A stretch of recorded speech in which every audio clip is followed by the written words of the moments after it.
and welcome to the X22 Report. My name is Dave, and today is, what is today? Thursday. Um, if I sound a little huffy puffy today, it's because I have a slight cold, so if you hear me breathing heavy, sorry about that. Stuffed nose and all.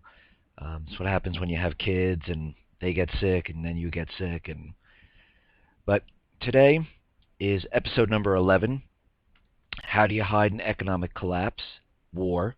This is part 6 of looking at the past to predict the future. I have a couple things today in this report that I think you'll find very interested in. And I do, just to let everyone know, the Sentinel alerts, I update them throughout the day, and I comment on each thing that I find. So if you come back to the site and you go to the Sentinel alerts, you'll see everything there. If you find something, you can submit it to me. I'll just check it out, and if it's something that's worthwhile putting up on the site, I'll put it up. And if you want your name there or a code name or whatever you want to put, I'll put by and whatever the code name is. A couple people have done this already, and if you go back and you look at the Sentinel alerts, I put their names there, and you can see that. Coming up this weekend, I will be doing news briefs on the weekend. I'm going to pick out a couple topics and stuff like that and talk about them during the weekend. So it won't be the regular report that I do Monday through Friday. These are going to be different news briefs that, what's going on in the world, and I'm just going to pick one topic and talk about that and things like that. I have a couple things today in the news, and so we're going to move right to the news, and a couple strange things that have come out today.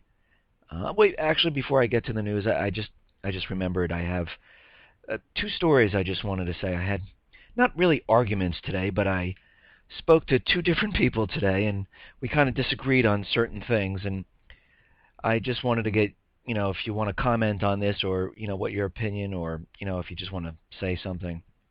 The first person, we were talking about the economy and inflation, and I was telling the person that, that things are going to be going up, and we have been seeing things go up, like food and all, milk and all this, all food is going up, and prices of other objects are going up. And the person looked at me like I was crazy, like, what do you mean things are going up? And I said, well, haven't you noticed? You haven't been to the supermarket?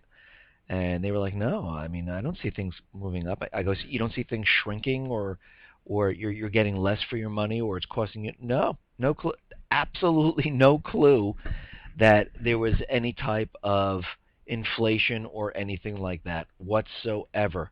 So I mean, to me, I was like, whoa, you don't see any of this?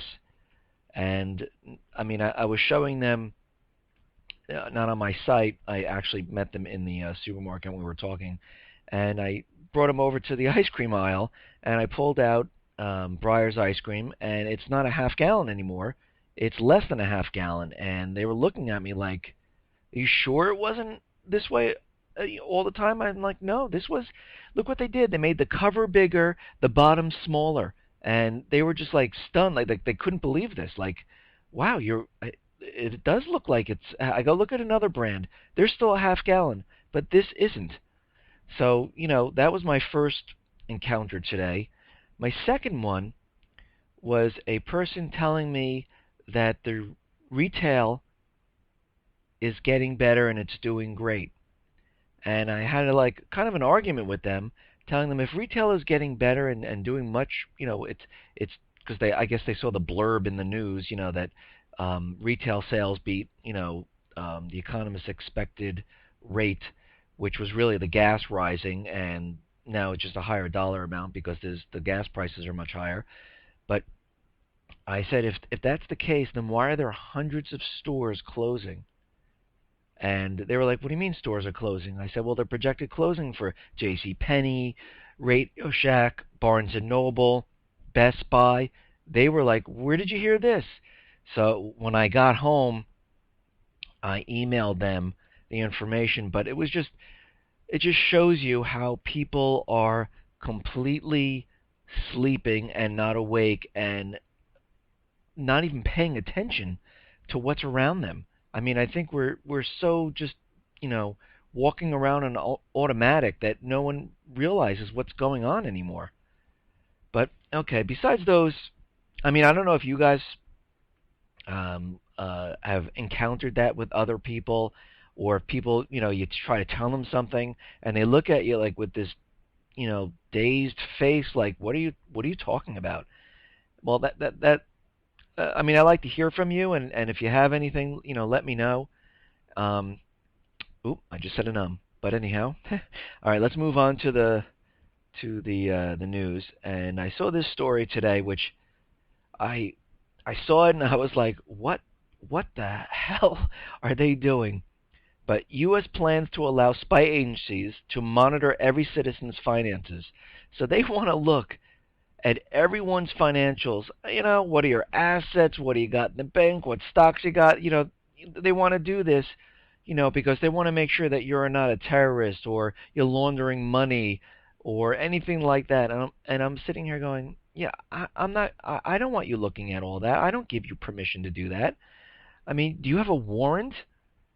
To me, I think what they're actually doing is mapping out the wealth of the people. Who has what assets? Who has gold? Who has land? Who has, stocks? I think this is what they're doing because in the future, when the government needs to raid people's accounts, they know where to go. Just like they're going to, like they raided the Social Security Fund.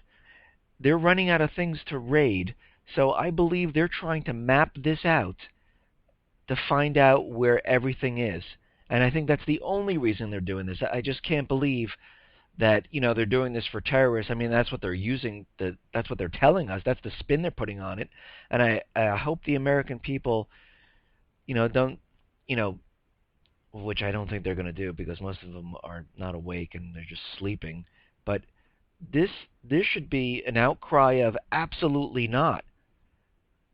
But I mean, again, these are the crazy things that are going on. And actually, later in this report, I broke down because what happens is the government does things very slowly. Just like if we go back to um, Nazi Germany back in the late 20s, early 30s, and then moving past, to later 30s to 40s. But they enacted all different type of laws and rules, just like they're doing today. But it didn't all happen at once. They didn't come out and say, all the Jewish people have to wear a star, all the Jewish people have to do this.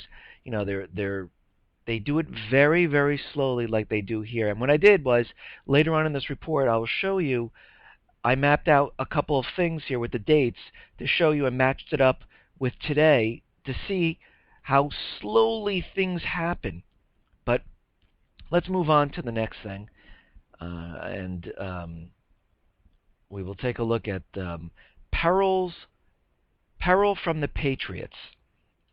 This is an interesting story. The U.S. needs to keep a close watch on the growing threat of homegrown extremist groups. There are increasingly frightened numbers, cells of angry men in the United States preparing for combat with the U.S. government. They are usually heavily armed, blinded by intractable hatred, often motivated by religious zeal. They're not jihadists. They are white, right-wing Americans, nearly all with an obsessive attachment to guns. I wonder who those people are, but who may represent a greater danger to the lives of American civilians than international terrorists. Now, if we take this of what they just said, and let's go back to the Revolutionary War. Our forefathers back then, by the king, I guess you could have labeled them terrorists.